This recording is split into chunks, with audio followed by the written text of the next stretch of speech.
first of all, thank you very much, Priyanka, for taking out the time to be a speaker for this session. And before we start, I would just like to give a short introduction to our audience. And welcome, first of all. Thank you so much, all of you, for taking out the time to be and attend this session on a Sunday evening. It really means a lot for us. And yeah, so giving a quick introduction. So my name is Anshul, and on behalf of Sanj, first a warm welcome to all of you. And we started this Chit Chat Talk series approximately a month back, basically with an objective to discuss four topics that impact our well-being and the well-being of people around us, the world around us. And our first two chapters actually revolved around a bit on compassion, self compassion. And then we moved on to the third chapter, wherein we talked about social work. What is social work? Busted the myths. What can actually we do? And we talked about expressing our compassion towards others. Now, one key point that came up in our last session was that when we talk about compassion, it mostly revolves around humans and the relationship and all the different activities, everything relates around humans. But why don't we talk about animals? Because they are also a part of the environment, our biodiversity. So, anyways, we had this thought in mind that we will be talking about this topic, and this point also came up in our discussion in the last session. So, we thought that we will be taking forward this discussion and discuss it in a little more detail, especially when we have Priyanka by our side. So, she has been working for the cause of animal welfare for the last few years, and she has a lot to share. She has her own beautiful journey, her experiences, and fighting all the odds and trying her level best, to contribute towards animal welfare. So, in the course of this session, Priyanka will be actually taking us through her journey. And one more important thing, the most important thing rather, is how can we help? So, there might be many people, even like me, who might not be actively contributing to the cause of animal welfare as such. And maybe because we are not aware of what all can we do. There might be very simple things, very simple ways to contribute, which we might not be aware of.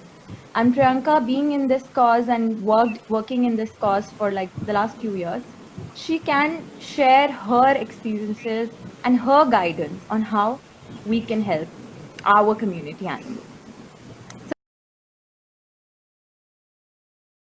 I would like to first start, Priyanka, by asking how did this journey towards animal welfare start for you? Because we have been in college together, and watching you from there, till where you are right now and working towards this is a super amazing and inspiring thing for me.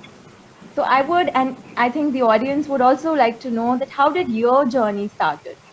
So if you would like to just share a few words or maybe just explain your story, it might be helpful for many people around. Okay, so I'll just give a quick introduction. Anchal has already told a lot. So I'm Priyanka. I'm based out of Delhi. So I work for a startup and I'm a cat mom. So I've been working in the animal welfare space for quite some years and I've been majorly very active since last year. So my area of operation has been in Delhi and I've been single-handedly been doing have been working in this space. So few of the aspects that I've touched upon have been rescuing, feeding, adoptions, and yeah. So majorly it has revolved around the same, right? So talking about how did this journey start? So last year I adopted my cat Mimi. So to adopt the same, I had joined a lot of groups on Facebook because I was sure that I want to adopt an a stray indie, right? So I joined a lot of groups and I adopted Mimi, and I kept being in that group because those groups are amazing. They have a lot of rescuers, cat parents, and they have a lot of volunteers. So I mean, a lot of query sessions and relevant questions keeps on going on. So I thought it's good to be in this group, and I would get to learn a lot about how to be a good cat parent, right? So one fine day, I stumbled upon a post wherein they talked about a cat roaming around in New Delhi railway station. So there is this Bureau of International Tourists that is inside New Delhi railway station, and there was this cat. So I just saw the video of the cat, and the video was very disturbing. The cat was limping, the coat was not good, it looked famished. And to my surprise, there were a lot of people out there in that bureau, but still, I mean, nobody came out to help that cat. So I decided I'll just go and see what can I do. Honestly, I had no idea what will I do. So I just thought maybe I'll just go and feed the cat and figure out something to feed the. To arrange for the feeding of the cat. So when I reached there on Sunday afternoon, the cat was in a very bad state, and honestly, I had no idea what to do.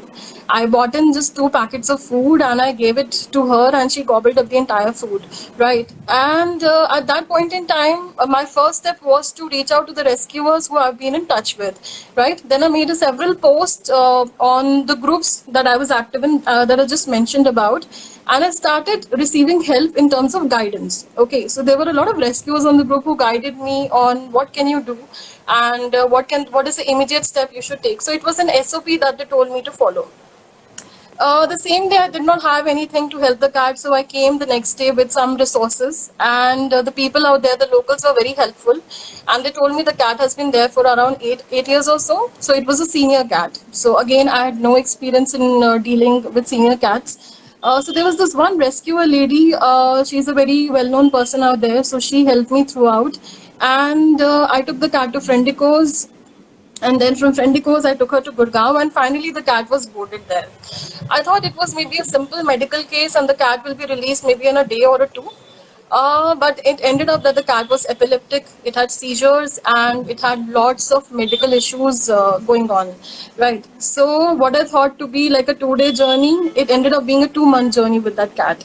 Okay, so I named her Ginger, and I somehow received help from a lot of people. Never in this journey I felt really alone or maybe clueless as to what to do, right? So people were very welcoming and giving help, giving suggestions. The doctors were really good, and somewhere there was a hope that the cat will actually become okay, right? So once the cat started recovering, the cat name was Ginger, so she started recovering. So we started looking out for adoptions for her. So there is a senior cat home in Chennai called Catitude Trust. So they were very kind to take Ginger in, and so we were then making plans on how to move Ginger to Chennai, right? In middle of this, again, she became paraplegic. So, I mean, there have been moments in this journey wherein I actually felt as to why did I rescue her? Because she was walking fine and she was doing okay on the station. So, the whole journey was quite of ups and downs. It was not a very straightforward journey. Ki, you've done the treatment, now you've gotten the cat adopted, right? But somehow I think Ginger was very willing and brave to fight it out. And so I think it was quite a symbiotic relationship we had, and both of us were fighting to make this happen. So finally, Ginger moved to Chennai last year in July. I think the moment happened this time only. I went with her, I took her in a train, and I gave her to Devika, I mean, who runs the organization there. And she was named as Buddhima, and she's doing really well there. And I think I don't know how many years of life does she have to live, but you know, the feeling of touching upon a life and impacting it in a positive way gives you so much joy that you cannot really articulate in words, right? So I mean, I could have imagined her being on the station and nobody looking at her or offering her help, and then her being in a place where she has companions, she has somebody to look for her, she has food, she has comfort. So that feeling is just unexplainable. So that is how my journey started, and then I became very active on the group. I used to try to offer help in different forms. So help was offered in different forms. Maybe transporting the cats from one place to another, or maybe looking for a foster, or maybe taking them to the vets. So yes, so that has been my journey so far. Beautiful. And Yeah. especially, I think, quite unexpected also, right? You would have Yeah, basically I been would through all those have 2 months. Yeah. I have never thought that I had the strength to do this on my own. Honestly, whenever you see an animal in distress, you're lost and confused. Some of the people, I mean, I understand that mindset because you don't know what to do because there are no resources. There is no, I mean, a protocol or something mentioned as to what people can follow, right? So people are basically not ready for the same, and I felt that I won't be able to do it. But as I always say, humans, they're powerful and they have so much strength and they can utilize it in any form possible. True, true. Positively Yeah. impacting an animal's life Yes. is beautiful. Absolutely. And when I think about that, two people come to my mind. One is, of course, you, and the other one is Ankita Singh. She's also there in the chat right now. So I think she would also have. I wish I could, add her as well to this conversation, but she's anyways typing her feelings down in the comments. So it's really beautiful to see that kind of efforts being put into the for animal welfare. And I think, I don't know, I may be wrong here, or maybe I'm not that aware, but I feel somewhere animal welfare is one cause which is not, taken at a very huge scale, or regarding which awareness and efforts are not at that scale, which is for some of the other causes. And Right. yeah, so we have some beautiful comments from Devika and Ankita. And Devika says it's so selfless to go to such lengths for a cat that isn't yours. Beautiful. Absolutely, I Actually, agree to that. I heard that from a few people as well. So I think, so they told me, I think it's very stupid to go to such lengths for just for a cat, just for an animal. But again, as I mentioned, if in this lifetime you're able to touch and impact a life, I think that is the biggest reward or the biggest achievement that you've ever gained in your life. Maybe a human life, maybe you're an animal life, or maybe something else. Agree completely. Yeah. So, and animals are actually, we have been coexisting with animals since long, and we will continue to do so, right? So, why do you Right. think that we face such challenges? And recently, during the COVID, like it's still on, COVID pandemic, we have heard about such instances where animals have been abandoned, or animals there has been violence against animals. And our culture states ahimsa and karuna, which is non-violence and compassion, is the Right. foundation of all of us, especially humans, right? That we have this inherent in us, and we actually have it in us. It's not something that we need to learn, it is something which is in us. True. And even after that, we have been witnessing such instances against animals during the COVID pandemic. And Right. why do you think that it is so difficult for us to coexist with animals? Like, if you can just share your thoughts, what do you think about? Right. So, Anshul, as you rightly said, kindness and compassion, these are innate to human beings. Uh, it's totally in our hands to the extent or to the cause to which we want to exercise it, right? We have mostly heard about extending compassion to human beings or our peers, right? But I see the I mean the process of extending compassion to animals. It is limited to a very small set of people. It is still a very new concept in India, I would say, but still it is catching up. It is catching pace. Also, I feel the reason why this is happening is because we have never been conditioned to think that animals belong to our society. And it's very surprising because mythology talks a lot about animals. I mean, we have been associated, our mythology is full of animals, right? They have been instrumental, they have been with gods, right? And India is a very religion sensitive country. Despite that, it's very surprising that we have never been conditioned to coexist or have a very good relationship with animals. If I see myself only 15 years ago, I mean, I have been taught, okay, just stay away from dogs. They might bite you. They are growling at you. Or, I mean, animals, they're problematic. They make sounds at the night, right? They're encroaching on a territory. So, I mean, I've been hearing when I go on the field and when I rescue and when I feed there. I mean, I get to hear a lot from the local people, locals a lot. So it majorly comes from our conditioning. Also, People have fear of approaching an animal, obviously the fear of getting hurt, obviously the judgment has been flowing in. But what we do need to understand is if we are scared of the animals, they are scared of us as well. So there is a mutual exchange of vibes and energy that, I mean, the similar thing happens with humans, right? If you approach in a very positive way and you show some love to an animal, I think you will get back in leaps and bounds. And animals are very forgiving in nature. So I think these are the basic terms, basic values, core values that are missing in the way we upbring our younger generations, right? So yeah, that is one. And second, I think we have been taught how animals are a part of our ecosystem and what importance do they have. But I think we have never been able to implement this in practicality, right? If one of the like elements of the nature is distorted, I mean the whole thing is distorted, whole picture is distorted, right? So we have never been able to practice that in actual life. So that is one of the reasons I think coexistence is important. It has resulted into different things. It could be indifference towards animals, which is still okay. I mean, you're okay. I mean, you're oblivious to the presence of an animal in your society. But it has also resulted into animal cruelty and abuse to the extent that people, I mean, they kill animals, they rape animals, they throw hot oil, hot water. I mean, the abuse is endless. So recently, I think the case which happened in Kerala, it was there in social media. There was an uproar all over. I wonder what about the cases that happen on a daily basis? I mean, it would be 100 plus for sure. And those videos are so disturbing. I mean, it amazes me, it surprises me, shocks me as to how can a human even retort to such a act, right?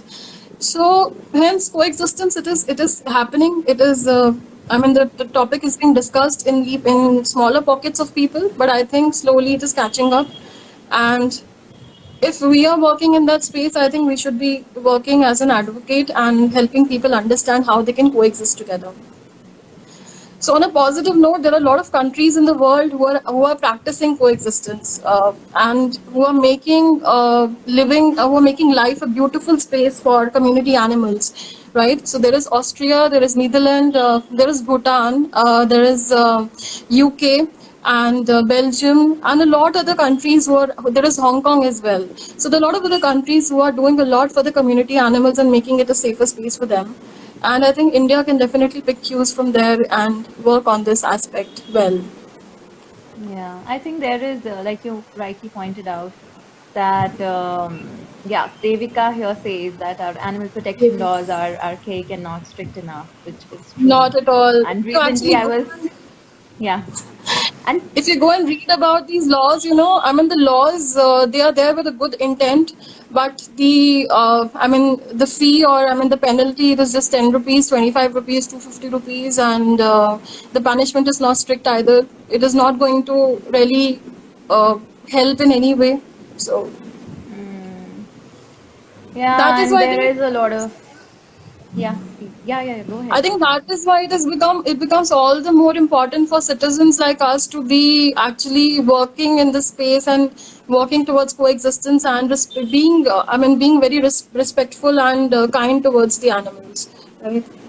So Yeah, that's what and of course there are different instances of corruption as well in different structures. But I was right, just right. seeing that a Twitter trend today is something related to PETA exposed. But of course, we'll not be going into the details of that in the session Yeah, because we should focus on what we can do, something which is in our control. Because we waste a lot absolutely. of time thinking Right.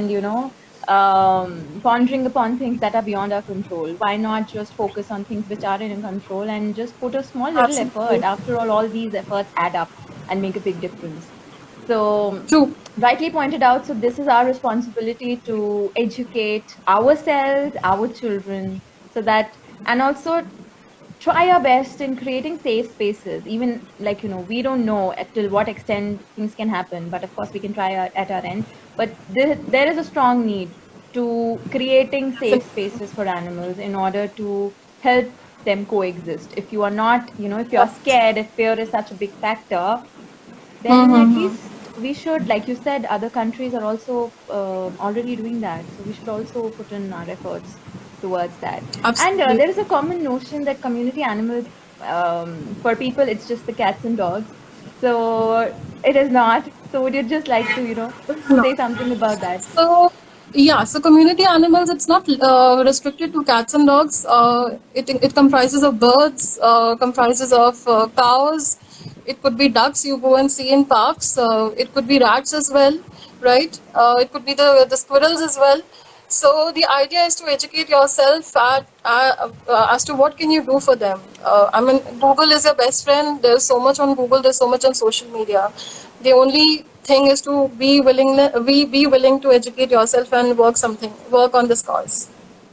Yeah. So we were about to come to our next question, which was, can you please, help us with ways on how we can support our community animals? And that's where Right. Devika also has that question, that if we see a stray animal or, any community animal being injured or being in distress, so how can we Right. actually go out and help them? Okay. So there are multiple ways in which you can actually be a part of the animal welfare process. Okay. And participating in what extent totally depends upon what aspect you are comfortable with, right? So we don't really want people to go out of their comfort zones and do stuff. They should do stuff which they resonate well with, and it is well within their comfort level. So the first thing would be the basics that you can do. I mean, if you are just staying at your home, and what can you do? So the first thing that you can definitely do is feed your community animals. Now here I'm not talking about bringing in exorbitantly expensive animal food.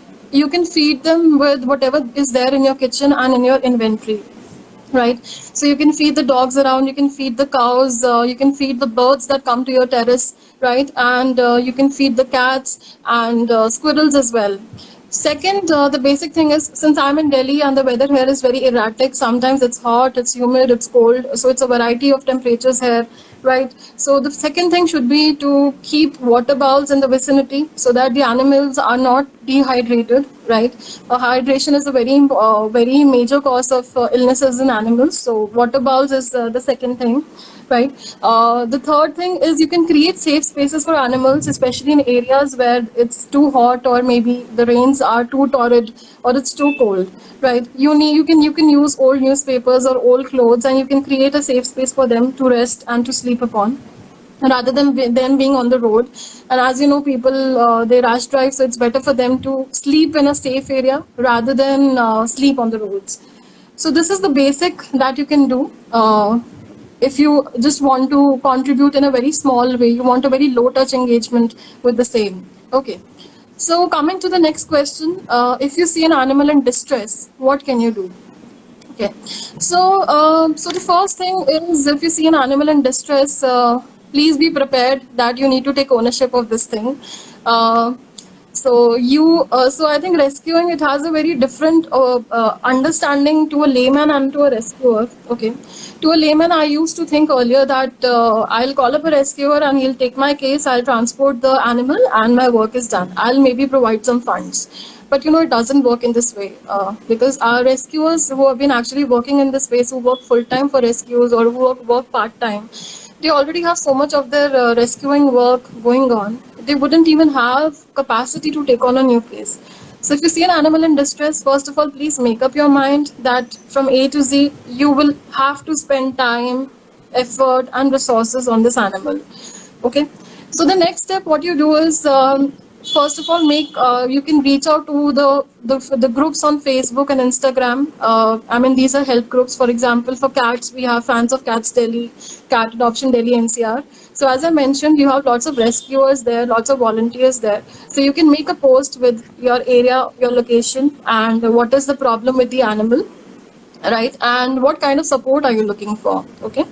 So usually these groups are very responsive, and you will receive help in any form, and you'll receive help sooner, right? So second step is this: if you do not receive help within the next 2 to 3 hours, then I think you need to take the matter in your own hands, right? If the animal is friendly with you, you can arrange a box or maybe a cage, and you can put the animal in that carefully, and you can take the animal to the nearest vet possible, right? So I think every information is there on Google, which vet is good, which vet is not. So you can just search for that and take the animal there. Yeah, so that is there. After you have sorted the treatment and everything, the next thing is you need to look for a medical foster, right? So medical foster is someone who actually takes in the animal until the animal recovers. Again, these groups on Facebook, they come in handy when you are looking for a foster. So they could be a paid foster, they could be an unpaid foster, right? So that is how the whole journey is.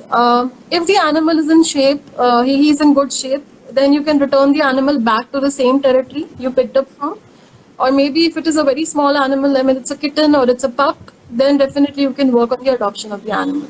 So that is how the whole thing flows. So that's why I said you need to be prepared. You need to uh, be ready to do A to Z rather than thinking that somebody else will do this for you. Right. So this is what you can do. So these groups on Facebook will be specific for your city. There could be one for Delhi, there could be one for Bangalore.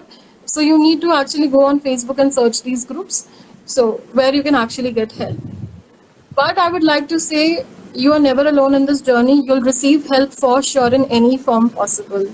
Right. So please do not think that you're alone in this. Yeah. Your journey actually states that how you entered into the field of animal Yes. welfare, that you were a Right. novice as well. You didn't know what to do, and you just had that Absolutely. conviction that I have to help that cat.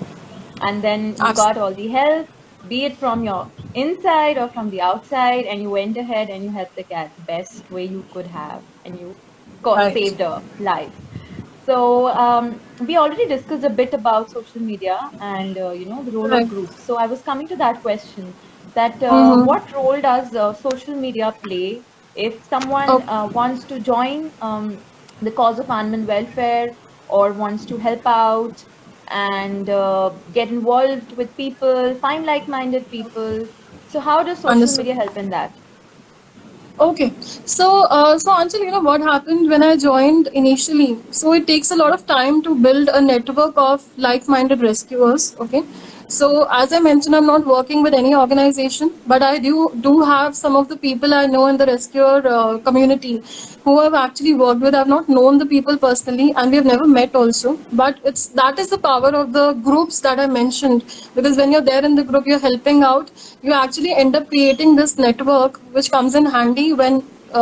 And you know how the things happen that if I am doing the vet visits, other person is helping in the transport, third person is helping in the fostering. So that is the beauty of having such a network in place, right? So how does it happen? So I mean, social media plays a very important role here. What you can do, you can use social media for is, so you can find these groups where such activities are happening. You can locate these groups on Facebook easily by using different keywords. It could be cat adoption, it could be dog help, dog support group, it could be shelters, cat shelter, animal shelter, or anything related to cows or any other aspect, right? It will be specific to your location. So you can find these groups and definitely be a part of groups and try to gain knowledge and offer support and receive support in return. So that is one. Second, social media, you can use it to create virality and help people who are actually working in this space. Okay.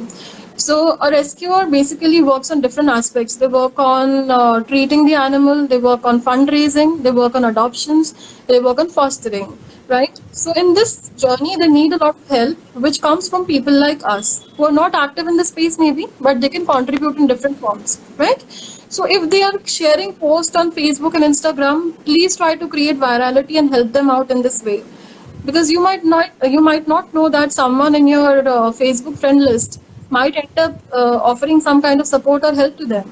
So I mean that's the beauty of social media in this case, because word of mouth takes a lot of time, but social media definitely can be used. I mean, the lead time in animal welfare is very, very short, right? So social media comes in handy there in order to create virality and to get help as soon as possible. Third, a lot of I've recently come across a lot of NGOs run by people in the age group of 20 to 30. Wonderful people doing wonderful job and running efficient organizations. So they usually need help in terms of volunteers or in terms of people who can create campaigns for them or you can create beautiful creatives to attract help, right? So you can help in that way as well. You can use your skills and you can help them in social media marketing and running campaigns for fundraisers. So that is another aspect wherein you can use social media for. But I think I would really like to point out virality. This is something that really needs the rescue community needs help on. Yeah. Yes, I agree. In fact, regarding the point of how, different ways to help, I remember in our last session, which was mainly focused on social work, we also discussed Yeah. the same point that how do we extend our support during COVID when we can't go out and reach out that actively. So Mhm. I think Kalyani and Srini, both of them mentioned this point that you can create, there are different organizations and NGOs who are asking for your support in terms of creating graphics and, creating fundraising campaigns and just making their voice heard. So Mhm. that's one way in which we can thank you, Tejas, for your beautiful comments. And Kalyani also mentioned something above. I just thought to, mention that to Pranka also, that your effort is being appreciated a lot. So yeah, coming back to the point that yeah, we can stay at home and extend our help in this way also. And with this, Yeah. just one point that came to my mind was that we can do one thing, that the social groups you are mentioning about, and also like you said, there is a lot of help available on Google, Right. and maybe someone wants to extend their support and they're not that much aware regarding the concept of animal welfare. So there can be some Absolutely. useful links and maybe some useful groups and handles that we can share Mhm. on our stories, few days after the session today. We can just collate a little bit of information, and we can actually share this information with people. That could be helpful for many people because maybe they have seen this conversation, maybe they haven't. But then, if we are able to share with them such information through stories also, that might be really helpful to them. And Devika has a point here to make, Absolutely. Makes that sense.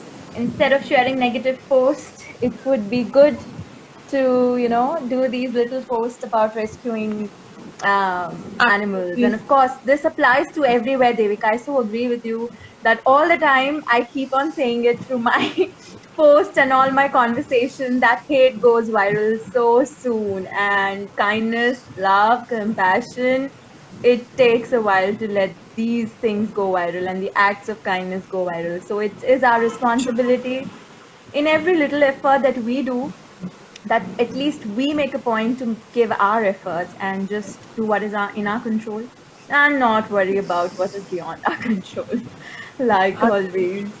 So yes, Priyanka, so we discussed about some of the efforts that can be done, what can be done Yeah. during social media. So So, there, Anjali, there are few yeah, more areas I think that I missed out mentioning that how we can help. yeah. The next I think I would like to point out will be sterilization. India definitely has overpopulation of human beings, and I think the same is being replicated with animals as well. We surprisingly come, I think, third in number when it comes to highest population of community animals, right after Australia and China, right. So when we know that the animal fraternity is too small, the resources are too scarce, then having overpopulation of animals, I think it is detrimental not only for the animals and for the humans as well, right? So what happens with overpopulation is few of the lucky ones get adopted. The other remaining ones, they remain on the streets. They die due to hunger. They die by coming under the coming under the vehicles, and they die due to diseases and not getting food and multiple reasons, etc. So I think the best way possible would be to help in sterilizing your community animals. Feeding, I think, still okay because a lot of people they do feed scraps and all to the animals. But if you are able to sterilize the community animals, you are gifting them a healthy life. I mean, for like a lot of coming years. I mean, that they won't have to produce litters again and again. They won't even have to go through the pain of bearing, like conceiving and bearing litters again and again. And breeding, I think it is very risky for animals if they actually, they end up breeding again and again. It is very risky for the health. They end up developing cancer as well. So it is advisable to sterilize your community animals on time. And nobody is asking to do this alone. There are a lot of fantastic organizations, again talking about Delhi, who have been running sterilizations of dogs and cats, and very, very efficient and very cost effective, right?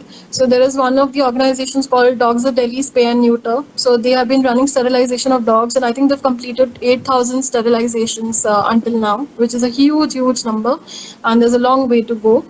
There's another community called organization called Community Cats United, who has been doing low cost sterilizations for cats. They have suddenly come under government's I don't know focus, and they have halted their operations for now. But again, if you see community animals around yourself and they are very comfortable with you, please take them to the private vets and get them sterilized. And I think they might even give you a discount if you take a lot of animals together, right? So that is the biggest gift you can give to them by not having more litters on the road, right? That is third. Fourth, I think, is contribution, or what we call as donation. So it is, I think, one of the very recurring questions as to I have money, but where should I donate? Whom should I contribute? Is this a relevant person or a relevant rescuer who would need my money or who will utilize my money in a good way, right? So, so what you can do is maybe you can run a campaign on Keto or Milap or I mean other such platforms, or maybe you can do your birthday fundraiser, right? Then you can actually go and search out who are the reliable rescuers in your city or maybe your town, and then you can distribute those contributions amongst them. I think what better way to support, I mean, all the rescuers in a single go. Second, you can be a virtual paw parent for the animals, which means you can send a monthly pledge of as small as 100 rupees or 500 rupees for a rescuer. So a rescuer has at a time more than 5+ animals, so you can be a paw parent or a virtual parent for one of them. So that takes off a lot of load off of these rescuers, right? Third, you can again donate to any rescuer as and when you feel like, and please do take receipts of the bills and prescriptions so that you know where your money is going in and how it is being utilized. Fourth, you find out the local feeders and volunteers of your area and do support them financially, right? You can get supplies for them through Amazon. You can donate food to them. You can arrange inventory for them. So there are multiple ways. I think humans are creative, and you can think of multiple ways of helping out the animal welfare community. Yeah, so there was a question written a while back Yeah. by Kalyani that while there are, of course, there has been much clarity that COVID is not spread by animals, still there is a Yeah. common notion, and that is why people are not going out and helping out animals or they are abandoning them. So, Right. what can we do to break this myth? Is there something like even very small effort or something that can be told and made people aware about that this is not something Okay. COVID doesn't spread by animals. Right. Please don't stop helping them out. Please be Yeah. nice to them. So when COVID started, on the groups that I am there, a lot of pet parents also started asking this question that is COVID, I think, spread through a dog or a cat? Should I abandon my cat or dog? My parents are not willing to keep my pets anymore. And post that, there was so many abandonment cases. I mean, so I've seen my friends working on those cases, and it is very, I mean, it's very sad to see that how humans are so reactive. The only way to break this myth is to please educate yourself. Go out and find platforms who can actually tell you that COVID is not spread by animals, or animals cannot even be a carrier through which you can get COVID, right? On the contrary, I think you can give them COVID, but you cannot get it from animals, right? But again, COVID doesn't exist in animals. Coronavirus, I mean, cats have coronavirus, but that is completely different. It is not similar to the one that is happening in humans. But there's no correlation between COVID or between a stray or a pet animal giving you COVID. If you need further information, reach out to a private vet or a government vet or anyone who's working in the animal welfare space and have a conversation with them, right? And once you have received this information, please share it on social media and please make it viral. That is the only way to spread the information, and word of mouth is also one of the way. Communicate, I mean, advocate this to your family members, to the people living in your society, that do not relocate animals or kill them or abandon them just because you think that COVID is spread through them. So Thank you, Priyanka, for reiterating this point that yeah, please be, aware that COVID doesn't spread through animals. So don't abandon your pets and keep helping right. them out. And we'll not go into much details of the next question or a thought I'm putting forward. It's not a thought, it's a question only, basically, that what role does the government play in the cause of animal welfare? Just, Okay. we'll not go into the details, but just to give an idea to the people so that if, for example, we are expecting, like we discussed this Mm-hmm. during our last session also, that, can we expect some help from the government, or there are some groups that are aligned with the government that can help us out? So that people have a clear picture, because someone like you who has been on the field and have been aligned with so many organizations and initiatives, it would be good if you can just throw a little bit of light. Of course, it's something which is controversial. I don't The know if that is controversial. the right word to say, but Yes, it just is. putting forward just few lines so that we are aware that it's our job or how to go ahead about it. So I think there is AWBI, Animal Welfare Board of India, and there is PFA, People for Animals, and definitely there's Menka Gandhi. I am only aware of these three organizations who are actively working and who are, I think, somewhere have an authority to and can maybe influence people or maybe convince or maybe help to some extent, but somehow I have never interacted or never tried to use this authority to my like for my any of my cases. I mean, I don't know to what extent they can help, but I have just heard of these three boards and Menka Gandhi, of course. Menka Gandhi and PFA and AWBI, they are on Instagram. I've heard they're very responsive. So, if there is something you feel needs an intervention from them, please tag them on Facebook and Instagram. And there are email IDs available as well, so you can write to them, and you might receive help. So that is what I can Great. comment. Yeah. Yeah. That makes sense based on your Right. experience. So these are the organizations that, if you feel there is a government intervention required and you want to seek help, you can actually go out and seek help from these platforms. So yeah, so with that, we are almost towards the closure of our session. So what I would just want to ask you is, of course, you have mentioned a lot about different ways to support our Right. animals and for the animal welfare. If you can just, concisely put forward a few pointers that through which we can contribute at the moment, like during this pandemic, just simple So, ways out for a person who might not be actively involved and who would want to start out and help out. So if you can just oh, put that out in few pointers, and okay. maybe we have already discussed it, but just to Right. reiterate it again. Yeah. Okay. So COVID, as we know, it has been it has impacted everyone, humans, animals, everyone, right? So what you can do during COVID, first of all, a lot of local shops and people who used to feed animals, I mean, they got closed during pandemic, and I think the source of food the animals had, it just got shut down.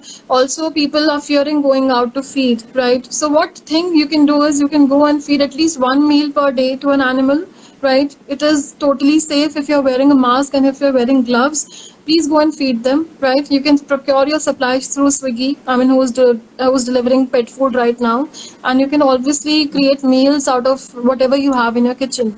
If needed, we can even collate data of what you can actually feed the community animals, right? So that is one.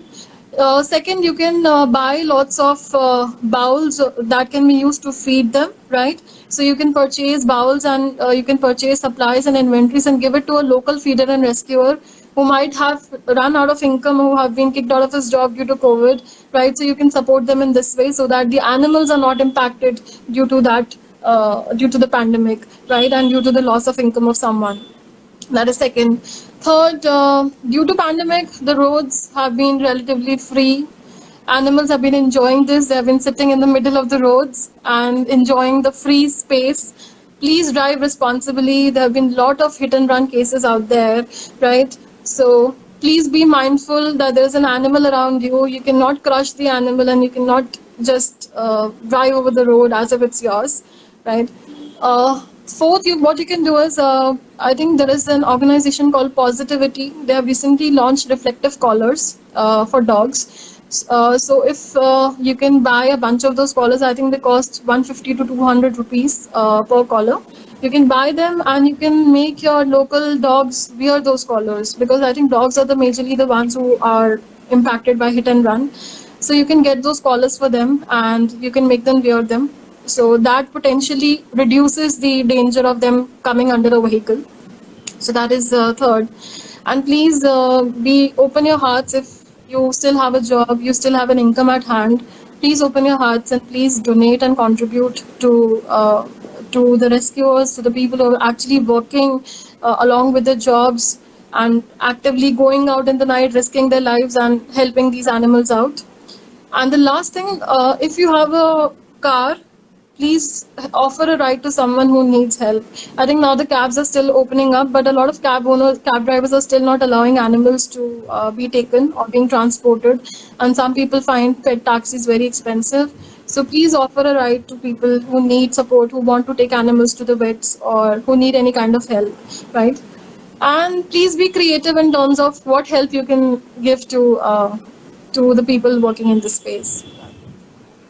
Thank you, Priyanka. That was a beautiful way to sum it up on how we can actually extend our help to animals, and Right. something that can be done at the moment during the pandemic. We don't have to, go out to extra extent. Maybe those who are actively involved are anyways going out, and already discussed Right. during the scope of our session that how you can reach out to those people, what all you can do in order to support animals. And a beautiful session it was. We have a question. So we have a question that says, isn't human feeding, which has made strays and wild animals dependent on humans?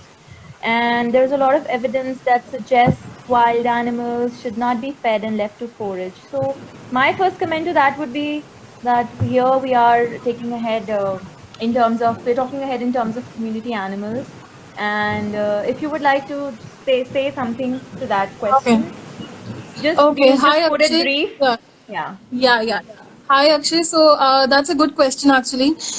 So I am not talking about feeding them 3 to 4 meals a day. I think 1 meal a day is something which you can support an animal with, right? And the rest, I think the animal shouldn't stop hunting, because the hunting instinct is very important for the stray animals to survive on the roads. If they lose that, then I think they'll just die in territorial fights, right? So please just feed them 1 meal a day, which is sufficient for them to fill up their tummy, and remaining, I think they should be okay hunting around. I think there is no space left to hunt also these days. So But coexisting. usually, I Yeah. think there is this notion that the animals, the stray animals, they hunt and I mean, they can survive in the wild and all of that. This is actually a myth, because the stray animals, they have a very terrible life out there. They don't get food for maybe weeks or maybe 2 weeks or 3 weeks in a row. And sometimes they don't even get to hunt as well, right? So the life is not easy. So please do not shy away from feeding 2 meals, maybe, to if you see an animal is famished and needs food badly. Yeah. Thank you so much. And thank you for that question. Yeah, Devika says we are taking over all their space, which is true. And Priyanka Absolutely. Yes. and I were also discussing on this point that, where would the animals go? We are all over. Yeah. True. So thank you so much, Priyanka. Thank you so much, the audience, for being here, for your beautiful comments and questions. And it was really wonderful. And it's important that we discuss topics like such that, take a back seat when we are discussing all other important stuff around. And I have immense gratitude towards you, Priyanka, and all the other people who are working towards this cause and also educating us and the people around on how we can help. And if you have something, just final few words to end our session, and we'll close after that. So brands around us, I mean, they are thriving on word of mouth and virality. right? So if you're doing something in this space, please don't shy away from telling people around, right? Please be an advocate of whatever knowledge you have about the space and whatever knowledge you have about helping animals or how an animal is behaving, or small tips and techniques of how you can treat small things on the go, right? So please do not shy away and be an advocate of change, because I think a mindset, I mean, there is this mindset that animals don't belong in this in our territory. This is something that needs to change, and it is totally in our hands. So please advocate this. Maybe start from family, and there would be resistance. I'm definitely sure about that. But I think if there is no resistance, then I mean, that's not life, because we face that every single day, right? So start from your family, then move to the community level, right? And educate your children to be mindful of the animals around themselves. And so, yeah, I think that is the first step that all of us need to take at the moment. Super, wonderful. One of the biggest takeaways from the session, in a very simpler manner, is educate yourself, educate the people around, and be an advocate. And Absolutely. one thing which I am again reiterating, which I strongly believe in, please make an effort towards making kindness, love, and compassion go viral. Let us try from our end. There are times when even I feel that, there is no point trying all this out. What impact will one person or few people can make, right? Because you are so overwhelmed with whatever is happening around. But then, of course, few moments later, it is like, okay, let us just go on. We can't be what we are not, so let us just try and continue our efforts. And it's not efforts. Basically, you can see the impact, maybe in a very small level, but yes, we can, and let us all just continue to do that. So with that, we will end our session for today. And we have a next session coming up on Google Meet, which is on sleep and nutrition. And we look forward to see you there as well. And thank you very much. My immense gratitude to all the audience and the speaker here. And yes, Devika, we should make kindness and compassion viral. Great. Absolutely. So thank you, everyone. Thank you so much. Thank you See so you much. in our next chapter of Chit Chat Talk series. Bye bye. Please Bye. take care. Stay safe.